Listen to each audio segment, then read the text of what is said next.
Podría empezar de muchísimas maneras, ¿vale? Pero no exagero, llevo como 4 días intentando grabar este capítulo y no me está saliendo, parezco ridícula, me doy un poquito de vergüenza ajena, así que nos sacamos de un tirón la introducción y yo me quedo más tranquila y yo no os echo la chapa y también estáis más tranquilos, ¿vale? Me presento. Me llamo Andrea. ¿Qué tal? Seguramente si estás aquí es porque te he mandado el link, así que hola Mare, hola Papa, hola Igna. Y si estáis aquí, pues mira, por casualidad, porque lo habéis encontrado en Spotify o en pirateado, ¿te imaginas? Me encantaría. Pues, ¿qué tal? Te voy a explicar un poco qué vas a encontrar aquí, ¿vale? ¿Qué vas a encontrar en Historia para Close Friends? Siempre me ha gustado la historia, la verdad es que bastante.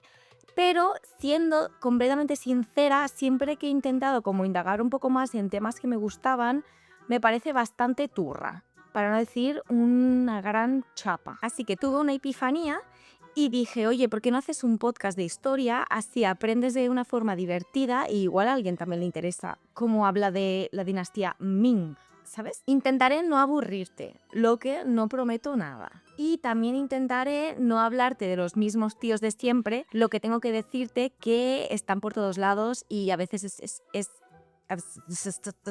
a veces es imposible no hablar de ellos, pero bueno, yo lo intentaré.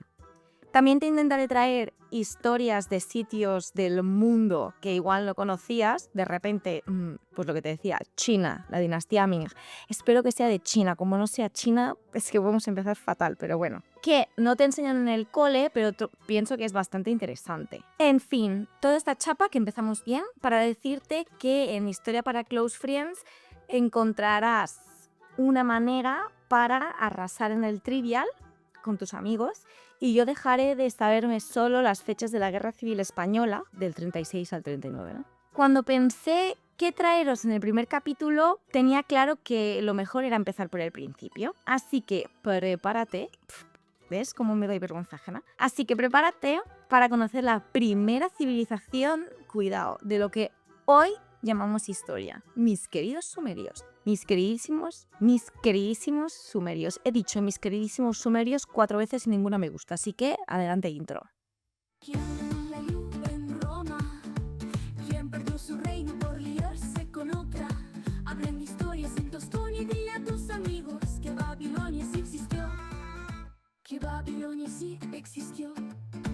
Creo que es importante decir que Sumeria es la primera civilización de la historia, porque si de repente ahora encontramos unos textos en un sitio perdido de Perú, la cosa cambiaría. La historia empieza cuando se empieza a escribir, es decir, todo aquello que va después de la prehistoria. Lo sé, no es un término como muy original. Así que ahí va un spoiler. Los sumerios inventaron la escritura. Esto ocurrió alrededor del 3100 a.C. en Mesopotamia. Seguro que te suena el nombre. Hace mucho tiempo. Por esto podemos decir que fueron la primera civilización de la historia. Aunque, ojo, el término civilización es difícil de definir, porque resulta que tienen que cumplir como unos estándares de calidad tipo las croquetas del Mercadona o el jamón York. Una civilización, he dicho civilización muchas veces y aún no lo sé decir, una civilización debe haber desarrollado la producción de excedentes alimentarios, la división del trabajo, un gobierno, un sistema de escritura y la organización. Pero claro, estos solo son criterios humanos. No significa que antes de los sumerios no hubiera grupos organizados.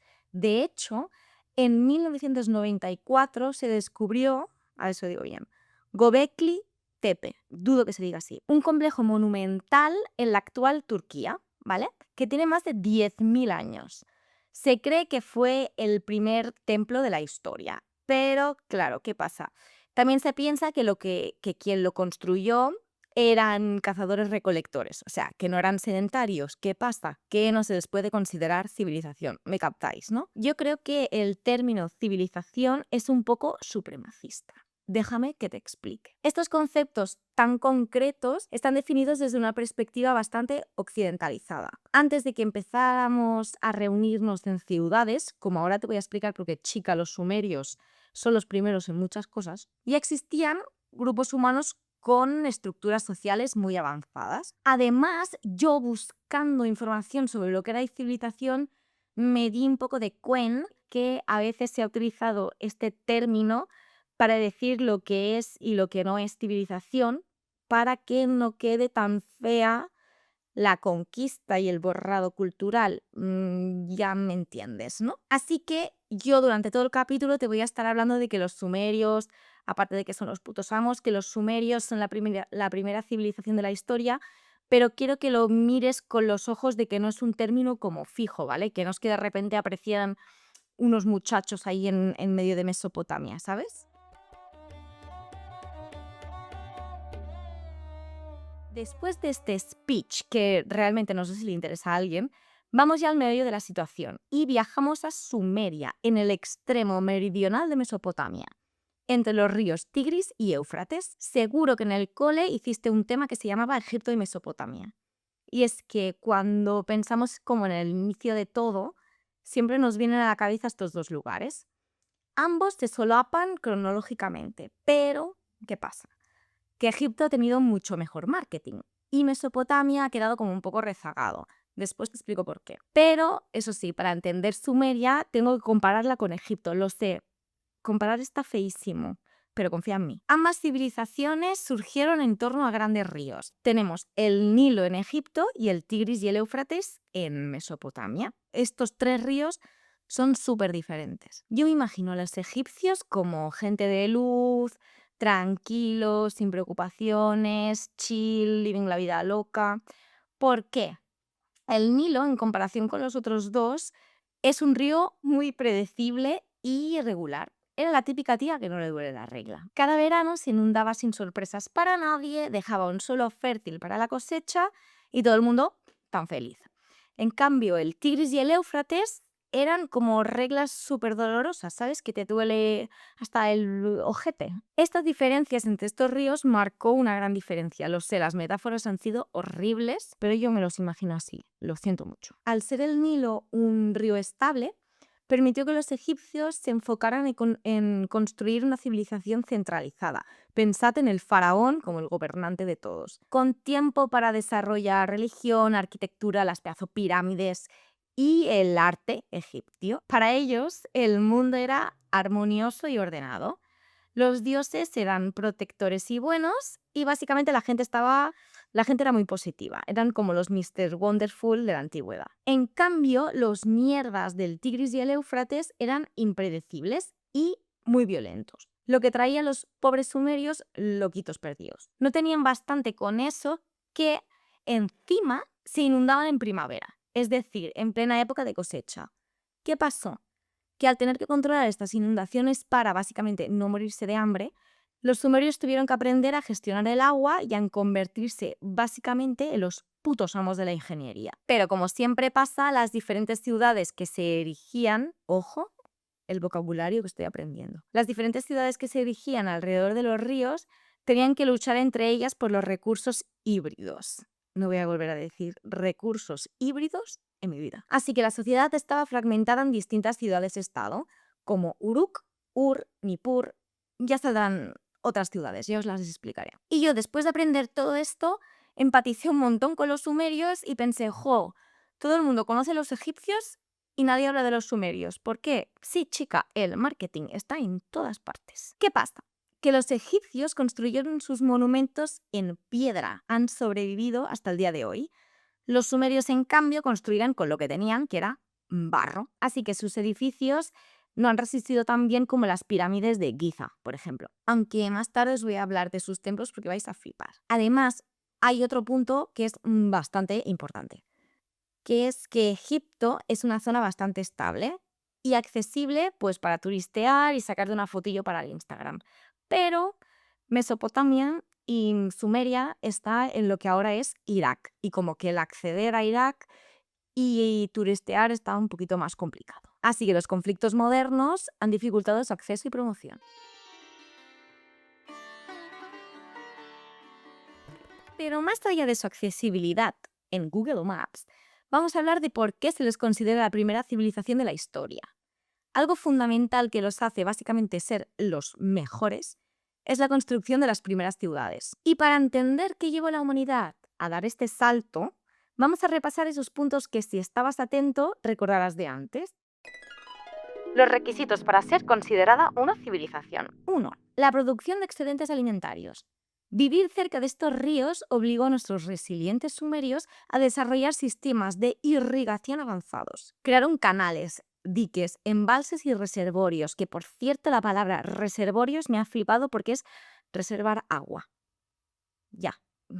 Tan importante era esta ingeniería, jolines, ingeniería hidráulica, que incluso se han encontrado como unas tablillas que representan estos canales. Hay una tablilla preciosa hallada en Nippur que data del 1500 a.C., que es como un mapa de la ciudad de Nippur, que se ven todos los canales señalizados y los diques y así, es preciosa. Si puedo os lo dejaré en mi Instagram, que es @historia-para-close-friends, para que lo podáis ver. Y gracias a este control del agua y a ser básicamente los mejores ingenieros del mundo, no voy a parar de decirlo porque me fascina, la agricultura se volvió altamente productiva.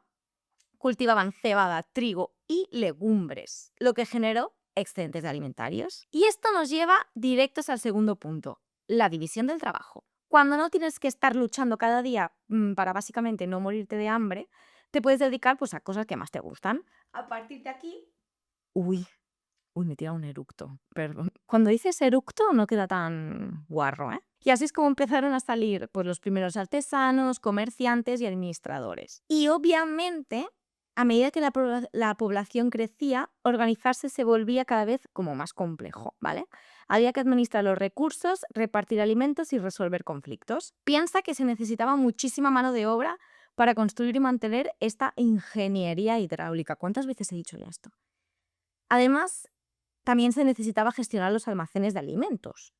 Así que las primeras ciudades se convirtieron en centros de poder, donde surgieron líderes como sacerdotes o reyes, después entraremos en esto, que organizaban toda esta maracunta de peña. Y con esto ya tenemos el tercer ingrediente clave para formar una civilización, un gobierno. A esto súmale un pequeño detalle. En Mesopotamia escaseaban recursos esenciales como la madera, no había bosques, los metales, ni rastro de cobre ni estaño, y tampoco había piedra. Así que los sumerios tuvieron que depender del comercio a larga distancia para conseguir estos materiales. Básicamente las ciudades se convirtieron en puntos estratégicos de intercambio. Yo me los imagino un poco tipo, mira, te cambio 4 piedras por el cenicero que hice ayer en el taller de cerámica porque tengo toda la casa llena de boles y tazas, ¿sabes?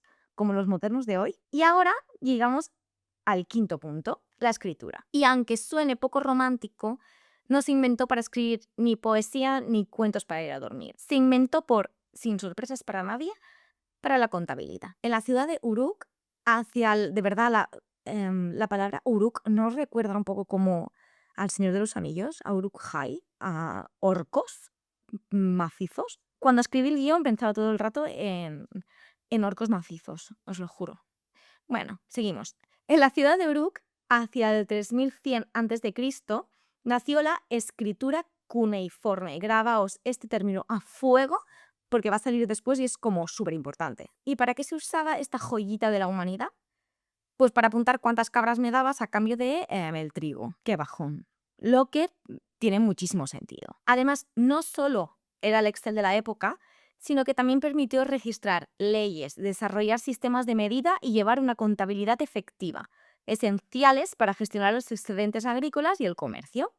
Pero de la escritura hablaremos más tarde, que tiene muchísima tela. ¿Y todo esto qué hace? ¿Cuál es el resultado? Pues grandes ciudades-estado como Uruk, Ur, Lagash, Nippur o Eridu. Eran lugares diseñados para organizar a la gente, facilitar el comercio y mantener el orden.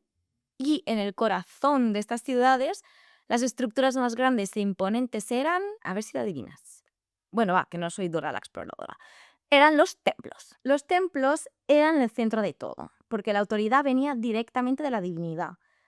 Porque los dioses eran los encargados de poner orden a las cosas, o sea, no eran dioses creadores, ¿vale? Sino eran como de recursos humanos.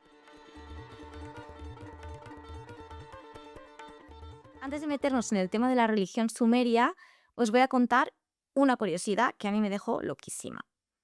¿Sabes de dónde viene la palabra hecatombe? Viene del griego y significa el sacrificio de 100 bueyes. 100 bueyes. ¿A quién les sobran? 100 bueyes. Bueno, pues a esta gente. Quedaos con que era un sacrificio de 100 bueyes y la palabra sacrificio va a volver a salir. va a haber un cachito como de cuarto milenio también. Bien, la religión sumeria era un sistema complejo que servía para explicar el mundo y lo que entendíamos, pero también era política y ética, tipo el Vaticano, ¿vale?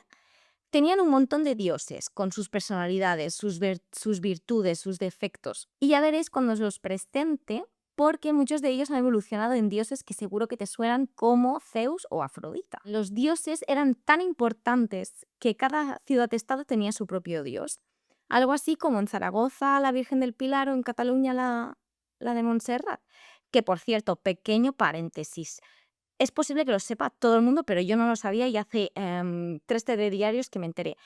Pero ¿sabíais que solo hay una virgen? Yo siempre pensaba, ¿pero de dónde sale tanta virgen? Y no, representa que hay una única virgen y se llaman de diferentes maneras, depende del sitio donde se ha aparecido. Por ejemplo, la Virgen del Pilar es porque la señora se apareció en un pilar, es molt fort. Bueno, ya vais pillando lo inculta y lo tonta que soy, pero creo que de momento os lo estoy explicando bastante bien. Volviendo al tema, os explico algunos de los dioses relacionados con algunas de las ciudades. Por ejemplo, en Uruk teníamos a Anu. Anu, sí lo sé. El dios del cielo y padre de los dioses. Te suena, ¿verdad? Y tenían también a Inanna, la diosa del amor, la guerra y la fertilidad. Te suena, ¿no? En Nippur, en cambio, tenían a Enlil, el dios del aire, las tormentas y el guardián del destino humano. Y el jefazo de Eridu era Enki, el dios del agua dulce, la sabiduría y la creación. ¿Y cuál era la relación entre los dioses y los sumerios? Según los mitos de esta gente, creían que los humanos habíamos sido creados para servirlos, ofreciéndoles sacrificios de alimentos y de animales. Si pasaba algo chungo, tipo una plaga, una inundación, ya te digo que el Tigris y el Éufrates se inundaban cada 2 por 3, así que eran castigos, ¿vale? Era porque no le habíamos ofrecido suficientes plátanos. No sé qué fruta habría. Peras. No, eso es en Lleida. Da igual. La culpa era nuestra por no haberles dado suficientes alimentos, ni haber sacrificado la vida entera. Y como se adelantaba antes, sus templos eran increíbles. Además, no solo estaban dedicados a la vida religiosa, sino que eran el edificio principal de la ciudad. Eran el templo, los archivos y los almacenes. Eran como el eje económico de las ciudades. Estas construcciones monumentales tienen una estructura escalonada, que a mí, para que te hagas una imagen visual, me recuerdan mucho a las pirámides de tipo Chichén Itzá y así, ¿sabes? Escalonadas. Bueno, pues se les llama zigurats. Y si buscáis zigurat de Ur en Google, lo veréis porque aún se conserva muy bien. También os lo dejaré, si puedo, en Instagram. Y tiene tela porque no solo eran lugares de culto, sino que la parte más alta de estos zigurats, donde estaban la estatua del dios o de los dioses, tipo en Uruk, que eran en Anu y Nana, pues ahí estaban sus estatuas, estaba como súper reservado ese sitio, porque se creía que era como, a ver, no creo que pensaban eso, pero eran como sus hoteles, ya que se creía que era la zona que utilizaban para bajar a la tierra, ellos bajaban del cielo a la tierra y dormían allí. Y ese era como su habitación privada. Y en estos santuarios no podía entrar cualquiera. Era como, pues esto, un reservado VIP, donde solo podían acceder un grupo muy reducido de personas, como el sumo sacerdote o el gobernante. Vamos, la gente que estaba más espiritualmente preparada o que tenían muchísimo morro, también puede ser. Por cierto, ¿te suena la Torre de Babel? Esta torre de la Biblia que supuestamente los humanos construyeron para alcanzar el cielo, pero que Dios después derribó haciendo que todos hablaran idiomas distintos. Pues bien, esta historia se asocia con el zigurat de Babilonia, que, a ver si te lo digo bien, ¿cómo se llamaba? Etemenanki. Así que ya ves que la cultura sumeria llega hasta el día de hoy. Y ahora volvemos atrás para recuperar uno de los puntos principales para llamar a una sociedad civilización: el gobierno. ¿Quién tenía el poder? Al principio de la sociedad sumeria, la figura de lo que se nos viene a la mente como rey estaba muy ligada al templo, como el Papa en el Vaticano. Los primeros reyes eran también sacerdotes o sumos sacerdotes, gobernando tanto política como espiritualmente. Y como tantas otras veces hemos visto, La realeza no emanaba de los hombres, sino que era ordenada por los dioses, quienes designaban a un intermediario entre el mundo divino y el humano. A este personaje, al sumo sacerdote gobernante, se la llamaba Ensi. Pero más tarde esta figura evolucionó y dio lugar a lo que se denominaba Lugal, o sea, rey guerrero, y tenía un papel de gobernante militar, ¿vale? Ensi, sacerdote gobernante, Lugal, rey guerrero. Lugal de sitio, no, ¿eh? Aun con esta evolución, el poder de los reyes sumerios era absoluto. Te lo voy a demostrar presentándote la necrópolis real de Ur, que vas a flipar, que se excavó en el siglo XX. Te lo voy a introducir con un clickbait. Arqueólogos desentierran tumbas reales y no te vas a creer lo que hallaron. Pero antes voy a ponerte un poco en contexto, ya que la expedición que te voy a contar no fue la primera que se hizo en estas tumbas reales. Y la primera de ellas es súper ilustrativa para entender la época en la que estábamos. No en Sumeria, en la de la excavación. Estamos en 1853 y nuestro protagonista se llama el English. John George Taylor. John George Taylor tiene nombre de cantante de rock. Y como buen Indiana Jones de la época, el tío quería descubrir cosas increíbles, solo que a él no le perseguían los nazis. Y si nos ponemos las gafas modernas, vemos que la primera expedición a Ur fue un desastre. Le damos el mérito de haber identificado el lugar como algo importante y relevante para Mesopotamia, pero algunos factores, sin sorpresas para nadie, ya lo verás, redujeron muchísimo la efectividad de la exploración. ¿Qué pasa? Que como casi todos los exploradores de la época, se priorizó hallar como cosas bonitas, tipo tablillas, estatuillas o joyas, una forma legal de robar, antes que ponerse a estudiar el contexto cultural completo. Esto llevó a que mucha información se perdiera e incluso muchas de esas tablillas escritas en cuneiforme que databan de hacía muchísimo tiempo, ya sabéis, ya vais a ver viendo que no sé contar, estuvieron acumulando polvo literalmente en un almacén durante años. Pero hay que decir que gracias al trabajo de ¿cómo era? De John George Taylor, se despertó el interés en la antigua Mesopotamia y se sentaron las bases para las exploraciones que vinieron después, como la que ahora nos atañe. Las excavaciones más importantes en Ur comenzaron en 1922, de la mano de Leonard Woolley. Este no tiene tan nombre de cantante. Bueno, era otro arqueólogo británico, esta vez financiado por el Museo Británico y el Museo de la Universidad de Pensilvania. Su equipo trabajó más de una década en el sitio y aplicó unos métodos súper avanzados para la época. Y este tío no solo identificó el gran cementerio sumerio, sino que también descubrió las tumbas reales de Ur.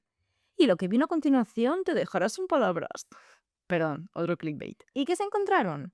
Pues encontraron la tumba de la Nin Puabi. ¿Quién es esta tía? Pues seguramente era una persona importante en la sociedad sumeria, aunque su título oficial no se sabe muy bien. Eso sí, se encontraron unos sellos cilíndricos en su tumba donde se la menciona como Nin Puabi.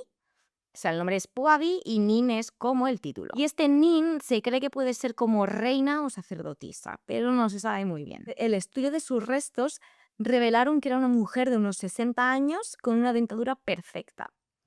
Eso también demuestra su estatus, ya que no necesitaba los dientes para trabajar. Sí, era una práctica común en la época, yo también flipé. Yo los utilizo para abrir cervezas, o sea que... Además, no me hagas explicar cómo lo saben, su dieta era superior a la de las personas que habían sido enterradas con ella. Porque sí, nuestra Min Puabi no solo fue enterrada con todas sus joyas y objetos de valor, por cierto, se encontró una corona, como una diadema preciosa de oro, con detalles de flores precioso. Ahí también os lo dejaré en mi Instagram porque de verdad, eso lo tenéis que ver. Preciosísimo. Pues bueno, no solo se encontró joyas y objetos de valor como arpas y la corona esta que me muero. También se encontraron, ojo, un cortejo funerario de 52 personas, entre sirvientes, guardianes y artistas. Se cree que estas personas habían muerto envenenadas porque se encontraron copas alrededor de sus cuerpos, me da muchísimo mal rollo. Pero había otros casos que se notaba un montón, que se veía que habían muerto de forma violenta. Entonces, o bien nadie sabía lo que les pasaría allí dentro, tipo me bebo esta copichuela y no sé que me voy a morir, o sí lo sabían y al final algunos se arrepintieron y pues tienes que hacerlo igual. te doy un cabezazo y no hace falta que te bebas el vino. Da un mal rollo. Sea como sea, esto no solo demuestra lo poderosa que era nuestra Ninpuabi, sino que también cómo los sumerios concebían el más allá y la muerte. Los sirvientes te acompañaban hasta el final para seguir sirviéndote, vamos. Y nosotros aquí discutiendo por si reducimos la jornada laboral, de verdad. Y de regalo te voy a contar una curiosidad sobre esta excavación, la de la tumba real de Ur. Te suena a Agatha Christie, ¿verdad? Pues en 1928, cuando Agatha se separó de su primer marido, emprendió un viaje en el Orient Express, que por cierto, le sirvió de inspiración para crear su novela Asesinato en el Orient Express. Pues bien, acabó llegando a esta excavación. Y allí, nuestro queridísimo Leonard Woolley y su mujer le presentaron a un jovenzuelo llamado Max Mallowan. Max Mallowan. Parece Star Wars, ¿no? Max Mallowan. Bueno, Max Mallowan, 15 años menor que ella. Y bueno, entre polvo y cráneos, jaja, surgió el amor. Lo divertido de esta historia es que cuando Agatha le mostraba a Max como sus inseguridades respecto a la edad, lo de siempre, él le dijo, ojo, soy arqueólogo y cuando más vieja se vuelve una mujer, más me gusta. Bien, tampoco sé muy bien si tomármelo como algo romántico o como algo un poco turbio, la verdad. Por cierto, si queréis saber más sobre lo que pasó cuando Agatha se separó de su marido, Blanca Aguilera tiene un vídeo súper chulo que habla sobre ello. Y es que Christie, de verdad, podía haber protagonizado una de sus propias novelas con la fuga que hizo, con desapariciones y nombres falsos incluidos en la historia. Y ahora os voy a explicar un tema que a mí me ha volado la cabeza, que es, bueno, el AD en Sumeria. A ver, para que me entendáis. Básicamente, las herramientas administrativas, que en Impuabi era nin, no ceo. Jaja, chiste. Como os comentaba antes, se necesitaba algún tipo como de herramienta para organizar a tanta gente que excavaba canales, mantenía los reservorios intactos, es que me encanta esta palabra, y enviaba a los comerciantes a por materias primas. Y estas herramientas son de las más antiguas documentadas en la historia de la humanidad. Por ejemplo, parece que fueron los sumerios quienes desarrollaron la costumbre de sellar los documentos o las tablillas mediante el uso de sellos en forma de cilindros. Uno de ellos es el que os comentaba antes, el de la Ninpuabi. Y además también desarrollaron unas matemáticas avanzadísimas y tuvieron sus pinitos en la astrología, dejándonos algunos mapas del cielo. Que sepas que les debes los minutos y las horas a los sumerios, ya que se cree que sentaron las bases para que las civilizaciones posteriores empezaran a contar el tiempo de este modo, en 60 segundos, 60 minutos. Otro punto que me ha dejado loquísima es el tema de los huevos. Momento, que no lo he hilado muy bien esto. ¿Te has preguntado alguna vez por qué contamos los huevos en docenas y medias docenas? O sea, ponle huevos o manzanas, o volvemos a las peras de Lleida, ¿eh? Pues viene de los sumerios. Te cuento, nunca mejor dicho. Esta gente contaba con los dedos de las manos, ¿vale? Pero 10, pues mira, se le quedaba poco. Así que con el pulgar contaban las falanges de los demás dedos y te salen 12. Pruébalo. Mira, con el pulgar cuentas cada falange y si cada mano tiene 3 falanges por dedo, pues 3 por 4, 12. Fuerte. Pues así, pues por eso contamos los huevos en docenas y medias docenas. Es muy guay. Y por supuestísimo, no podemos hablar de herramientas administrativas complejas sin mencionar la joya de la corona, que fue la escritura cuneiforme. Y como os decía antes, no surgió ni para declarar el amor a nadie, ni para elucubrar historias, sino para gestionar la complejidad social y económica de la época. Vamos, una herramienta más para el capitalismo. Se utilizaba para registrar transacciones comerciales, administrar tributos al templo, que choprecha, y garantizar la transparencia. Al principio eran como símbolos simples, pero fue evolucionando hasta el cuneiforme. Pero vale, he repetido demasiado la palabra cuneiforme, te he dicho que te lo grabes a fuego, pero ¿qué es la escritura cuneiforme? Te cuento. Es tipo de escritura que, por cierto, no es el primer intento de escritura de la historia, pero sí de los más sofisticados y útiles que sepamos hasta el día de hoy, pues consistía en moldear tablillas de arcilla, marcar lo que se quisiera escribir con un punzón y se dejaba secar al sol. ¿Lo entiendes? ¿Me explico bien? De este modo, la tablilla se endurecía, quedaba marcado lo que querías escribir y tú te lo podías guardar, transportar y dárselo a tu cuñado.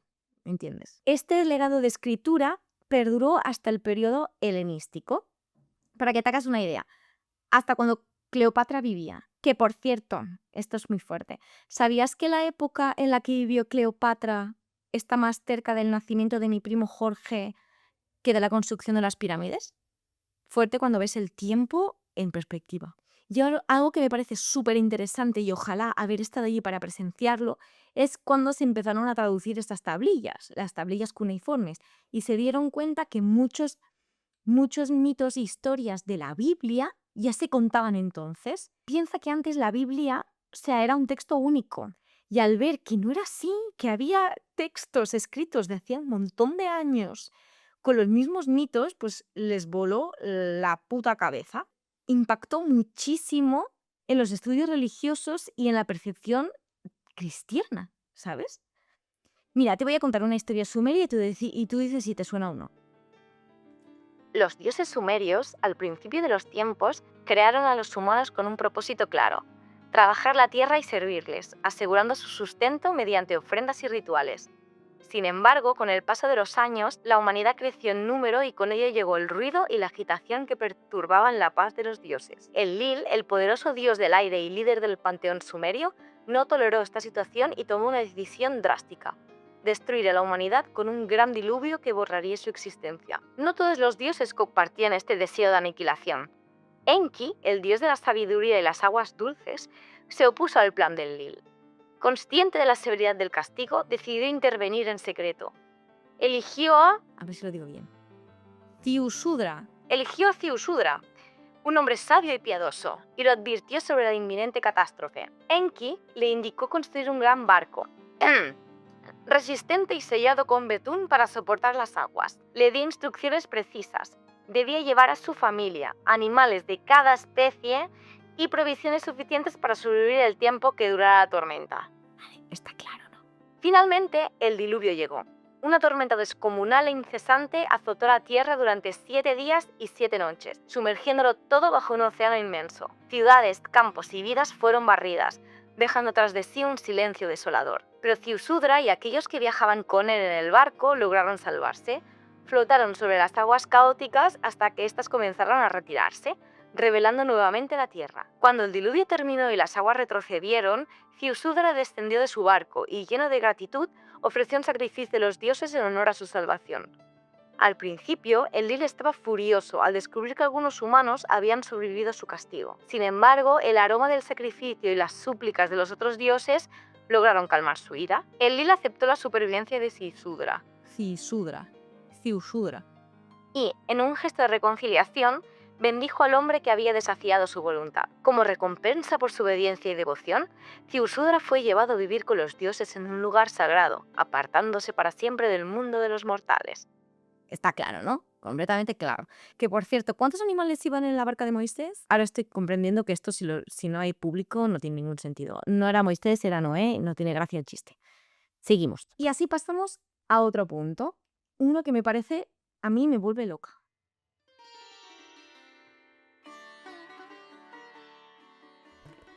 A mí el tema del origen de las lenguas me parece algo como muy mágico. ¿Cuándo empezamos a hablar? ¿Cuál fue la primera palabra? ¿Cuál fue el primer idioma? Pero ¿qué pasa? Que como la magia, pues hay muchas cosas que aún no podemos responder y seguramente hay muchas cosas que nunca podamos. Porque se empezó a hablar muchísimo antes de que empezáramos a escribir. Si queréis ampliar más info del tema, os recomiendo que visitéis el canal de La Linguriosa y su vídeo ¿Cuál fue el primer idioma del mundo? Ella te lo va a explicar muchísimo mejor que yo, todo este tema. Y lo que también es un misterio es el origen del idioma sumerio. Intentaré explicártelo lo mejor posible, ¿vale? Se trata de una lengua aislada. Esto quiere decir que no se parece a nada de los idiomas que se hablaban en otros lugares. Imagínate el sumerio como una isla rodeada de otras lenguas que no se le parecen. Esto se ve que es como muy difícil que ocurra, porque quieras o no, el idioma está vivo, se intoxica de otros idiomas. Pues se ve que no tienen un origen común, el sumerio, de la lengua que se hablaba al lado de Sumeria. Sí que se han propuesto hipótesis que relacionan el sumerio con, de repente, lenguas urálicas, que es como el húngaro o el finlandés, u otras familias lingüísticas, pero esta hipótesis también tiene como muchos retractores. ¿Se dice retractores? Sí, ¿no? Así que no tenemos todavía ninguna respuesta del origen del sumerio, aunque más adelante coexistió con otras lenguas, como el acadio. Y esta coexistencia sí que intoxicaron a ambos idiomas. Y al final, lo chulo es que el sumerio acabó siendo como el latín para nosotros, ¿sabes? Se empezó a utilizar como solo para términos literarios, religiosos y administrativos, aunque pues ya no se hablaba. Vamos, nuestro carpe diem, el quid pro quo o cunnilingus de facto approbatus est. Pero a pesar de este declive como lengua viva, el sistema de escritura cuneiforme fue adoptado y adaptado por los acadios y otros pueblos mesopotámicos, lo que consolidó la escritura cuneiforme como uno de los sistemas de escritura más influyentes de toda la historia de la humanidad. Fuerte. El idioma sumerio también aportó muchísimas historias, himnos, textos religiosos y textos legales. Entre los textos más conocidos se encuentran los himnos a los templos, el ciclo de Inanna y las primeras versiones de la epopeya de Gilgamesh, que por cierto en esta obra se encuentra el mito del diluvio que te he explicado antes, pues está en la epopeya de Gilgamesh. Básicamente podemos decir que los sumerios son los tatarabuelos de muchas historias que ya conoces. Venga, va, te pongo un trocito de un audio de cómo sonaba el sumerio. Anam dimma, anam diridasu, anam ningaldisu, dagan ingal udubbi e bala. Vale. Tampoco lo creas mucho, porque 1, las tablillas cuneiformes no están como 100% traducidas. 2, que lo he pillado de YouTube, o sea, que fuente Cibeles. Pero tampoco ofendremos a nadie vivo si decimos que su idioma sonaba así, y que de sueños también se vive.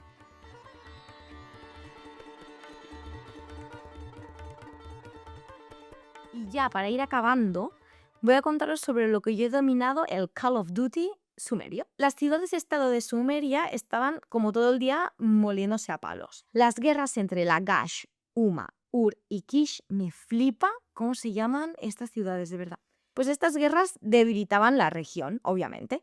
Así que esto preparó el terreno para que empezaran a brotar como granos en el culo, pues los primeros tíos que querían gobernarlo todo y consolidar el poder de forma como más permanente. Pues uno de los predecesores de los dictadores modernos que ahora conocemos fue Lugal-Fageshi. ¿Recuerdas lo de Lugal, rey guerrero? Pues Lugal-Fageshi, y era rey de Uma. Y este Lugal logró algo que parecía casi imposible, que fue unificar temporalmente, o sea, tampoco os flipéis, a las ciudades sumerias bajo su dominio. Tras vengar las derrotas de su ciudad, derrotando a Lagash y destruyendo todo el poder militar de Lagash, otra ciudad sumeria, Lugal-Fageshi extendió su influencia a ciudades como Ur, Uruk y Kish, convirtiéndose en el primer líder en establecer un imperio sumerio. Sin embargo, su reinado marcó el final de una era, ya que pronto fue desafiado y superado por uno de los personajes más legendarios de la historia mesopotámica, Sargón de Akkad.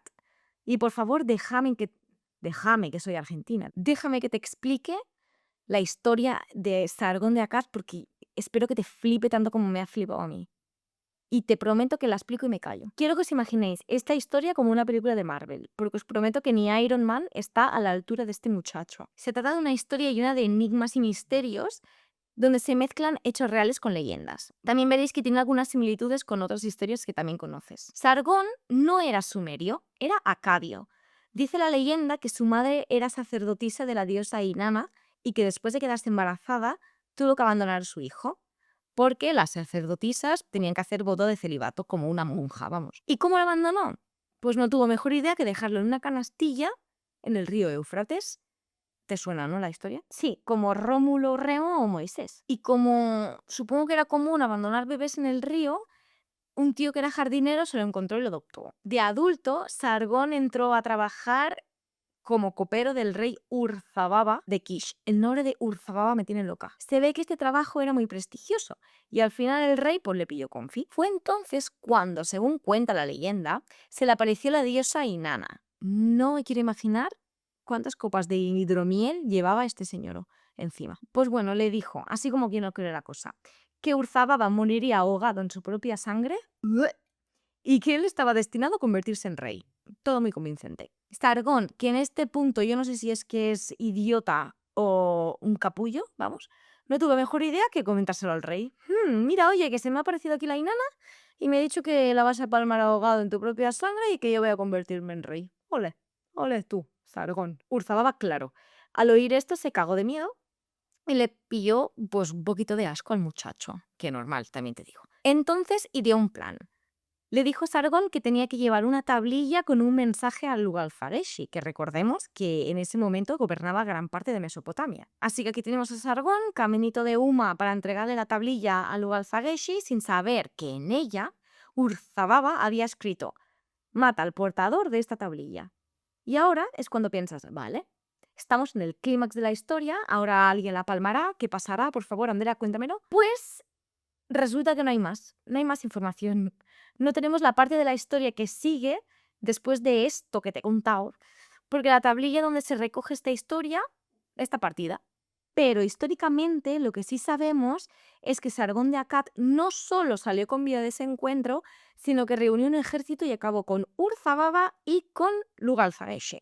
Y las leyendas dicen que se llevó a Lugalzageshe hasta Nippur, la ciudad que era como el centro religioso de Sumeria, y que se le ofreció a los dioses. Así Sargón marcó un nuevo orden. Fundó el imperio acadio, finalizando el primer intento de unificación de Sumeria. Este imperio fue el primer imperio multinacional y multicultural de la historia de la humanidad. Pero ese es otro tema que igual te lo explico en otro capítulo.